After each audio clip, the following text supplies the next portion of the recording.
Hello, friends, and welcome to another episode of the Foundation Worldview Podcast, where we seek to answer your questions so that you can equip the children that God has placed in your care to carefully evaluate every idea they encounter and understand the truth of the biblical worldview. I'm your host, Elizabeth Urbanowicz, and I'm thrilled that you've joined me for another episode today. Now, today's question is short and sweet. It says, should kids play video games? Really interesting question, and a question that I'm sure many listeners have been thinking through. Now, before we dive down deep into this question, I would ask that if you have found the content of this podcast beneficial, that you would like and subscribe to make sure that you never miss a future episode. I would also ask that you consider investing the time in writing a review so that more people can discover this content and we can equip as many children as possible to carefully evaluate every idea they encounter. Now, for those of you who have followed the Foundation Worldview Podcast for a while now, you know that I have one question that I typically ask at the beginning of most podcasts, and that is, what is the goal? So as we're thinking through this particular question, what is the goal? So as we're thinking through video games, what is the goal of our children potentially being involved in gaming? And so I think, from what I know about video games and those I know who are involved in them, I think there's a threefold goal: that video games are a form of relaxation, they're a form of entertainment, and they're a way to connect with others. So relaxation, entertainment, and time with others. So now the question is, okay, so if that's the goal in playing video games, does video gaming actually meet this goal?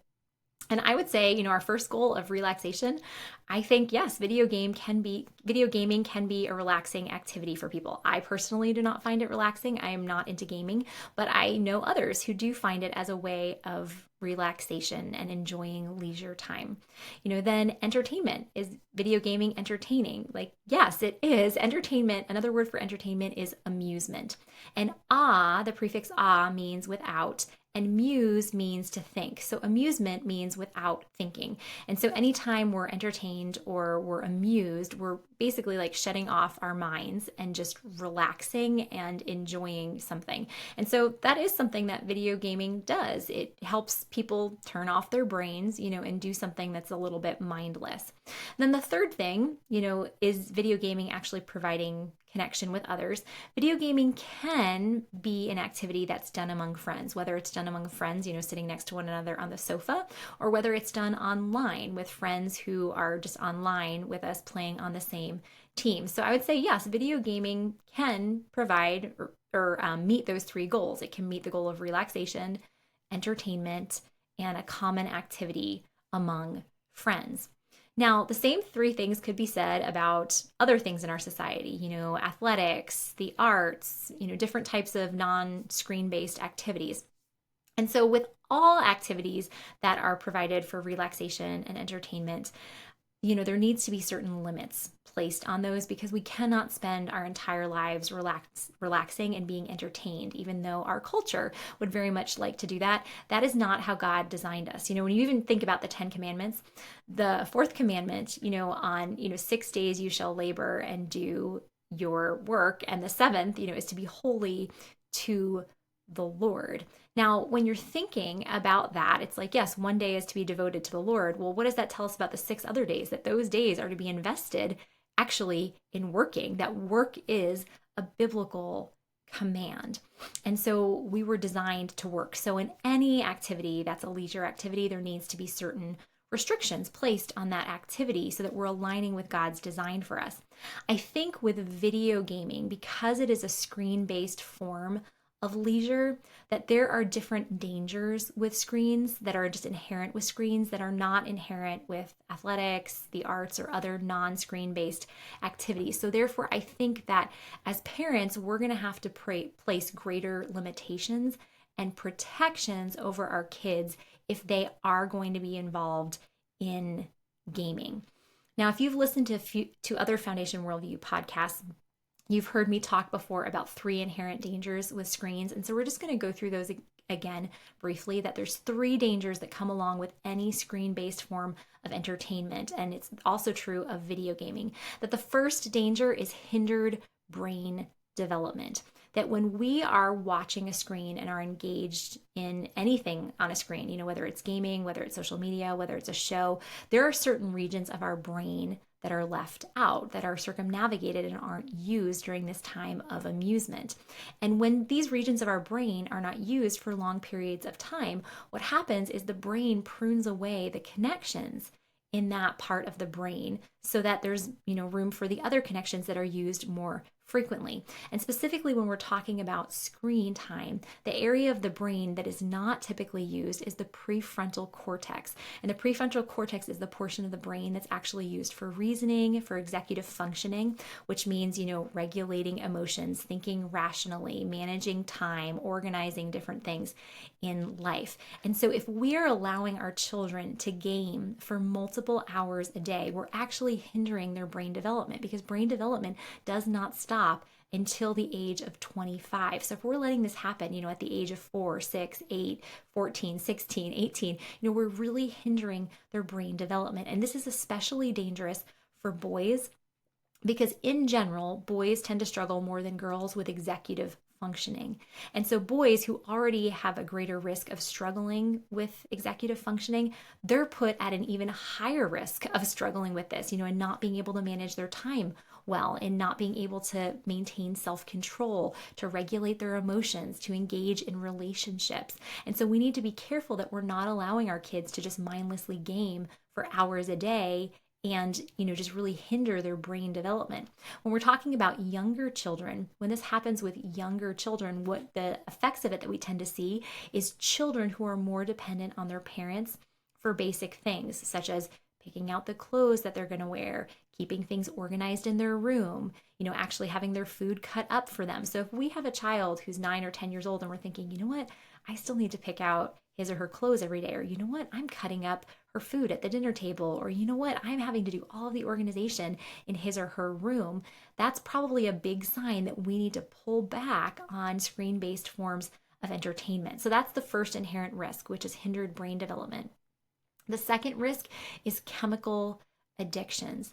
That video games are designed to give the brain large amounts of dopamine. And dopamine is a pleasure chemical. And with the way that God has designed our brains, He's designed our brains to receive hits of dopamine at different times. When we're enjoying food that's really tasty, we get a hit of dopamine. When we're involved in physical activity, that's helping our heart grow stronger and our lungs, we're getting a hit of dopamine. Within the marriage covenant, when a husband and a wife engage in sexual intercourse, they're gaining hits of dopamine. And these hits of dopamine were designed to be good things. But as with anything, if we take a good gift from God and we abuse it, that good gift ends up enslaving us.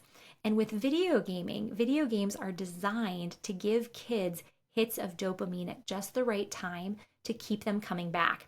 Now, I already explained that I'm not a gamer, so I'm not familiar with a whole lot of the games that are created today. But even just thinking back, the games in the 90s, like, the Mario Brothers games, and when Mario was going across the screen, and mushrooms would come up or coins would come up, they would come up at just the right time to give little hits of dopamine, so that kids would become addicted to that. And what happens with video games and other forms of screen-based entertainment is that our brain gets larger hits of dopamine than God designed us to get. And so when our brain is flooded with dopamine, it's a really good feeling, but our brain realizes, oh, wait, this is too much. We weren't meant to get this much dopamine. So what happens is the dopamine receptors start to get killed off, so that in order to get that same level of pleasure, more and more dopamine is needed. But it's just this losing cycle, because as our brain gets more dopamine, it continues to kill off more of those dopamine receptors. So that means if we're creating this chemical addiction for our kids in gaming,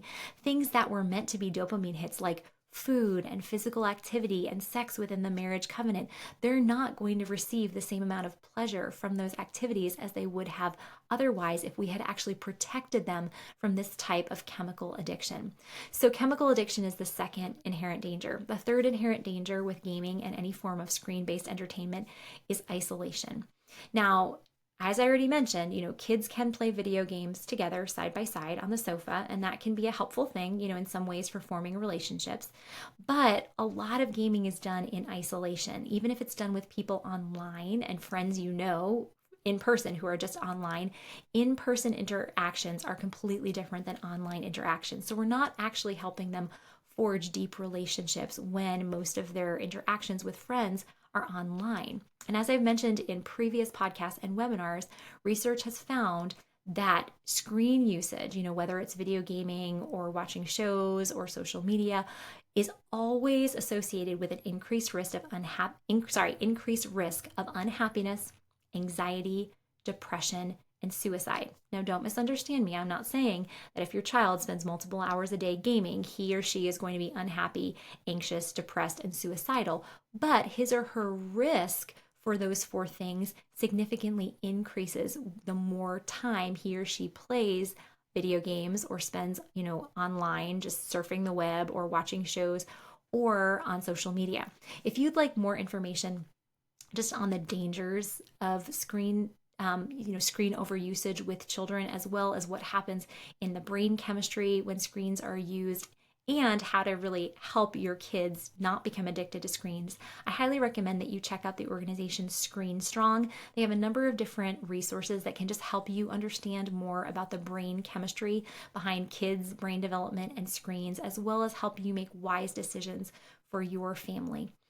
So my conclusion for this is that sometimes, some gaming can be okay. It can meet those three goals of relaxation, entertainment, and time with friends. Yet, as with everything, everything that's good, there needs to be certain boundaries in place. And particularly so with gaming, because it's a screen-based activity, and there are those three inherent risks of hindered brain development, chemical addiction, and isolation. So just to put some numbers on this, if your child is spending more than an hour a day gaming, that's really dangerous because they are becoming more and more chemically addicted, and their brain development is being affected by this screen usage. In the moment, our kids do not appreciate the boundaries that we established for them because in the moment, they really can't understand those boundaries. I think back, to even my own growing up time, and my mom was dead set against having any video games in the house. Eventually, my brother, sister, and I were able to talk her into letting us pool our finances and go out and buy a Nintendo 64. And so she let us do that. And the way that we were allowed to have time to play on the Nintendo 64 is we had to do our chores for a whole week. And at the end of that week, we would get a little index card that had the word or the letters, numbers, the numbers 20 on it.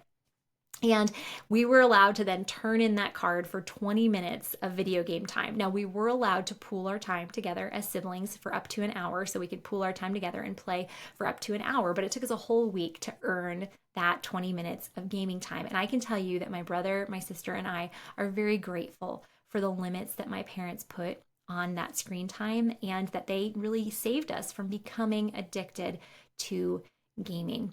And as we're thinking about discipling our kids, we're always wanting to ask ourselves with everything that we do, is this helping my child become a faithful disciple of Jesus?